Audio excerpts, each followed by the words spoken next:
इधर 3 दिन बीत गए, किंतु जड़ समुद्र विनय नहीं मानता।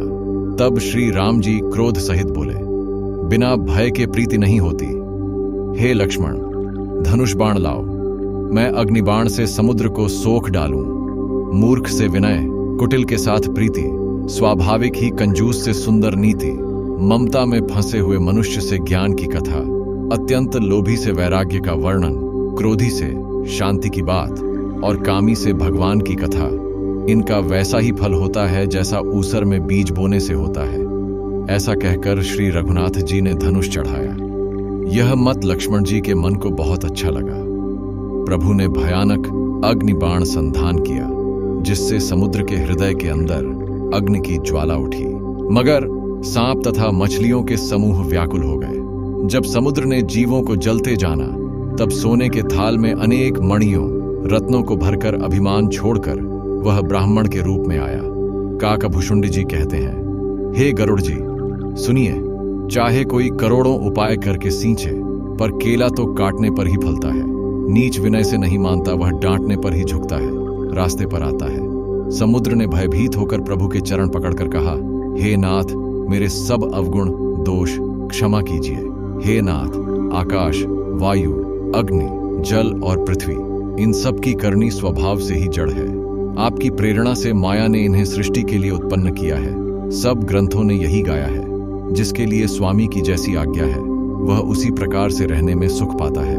प्रभु ने अच्छा किया जो मुझे शिक्षा, दंड दी, किंतु मर्यादा, जीवों का स्वभाव भी आपकी ही बनाई हुई है। ढोल, गंवार, पशु और स्त्री, ये सब शिक्षा के अधिकारी हैं। प्रभु के प्रताप से मैं सूख जाऊंगा और सेना पार उतर जाएगी। इसमें मेरी बड़ाई नहीं है, तथापि प्रभु की आज्ञा अपेल है, ऐसा वेद गाते हैं।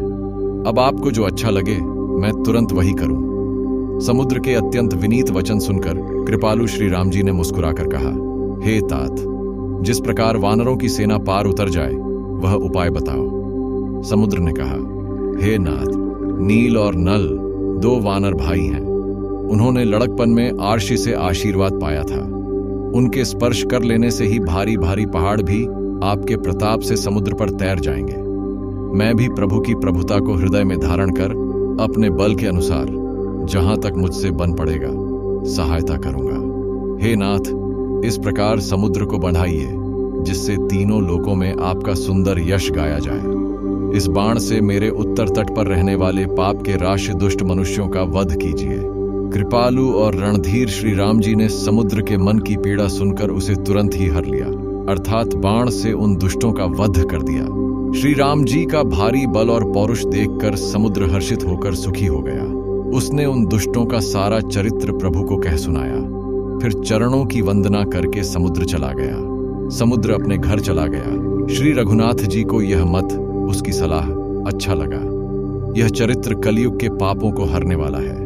इसे तुलसीदास ने अपनी बुद्धि के अनुसार गाया है। श्री रघुनाथ जी के गुण समूह सुख के धाम, संदेह का नाश करने वाले और विषाद का दमन करने वाले हैं। अरे मूर्ख मन, तू संसार का सब आशा भरोसा त्याग कर निरंतर इन्हें गा और सुन। श्री रघुनाथ जी का गुणगान संपूर्ण सुंदर मंगलों का देने वाला है। जो इसे आदर सहित सुनेंगे, वे बिना किसी जहाज, अन्य साधन के ही भवसागर को तर जाएंगे। कलयुग के समस्त पापों का नाश करने वाले श्री रामचरितमानस का यह 5वां सोपान समाप्त हुआ।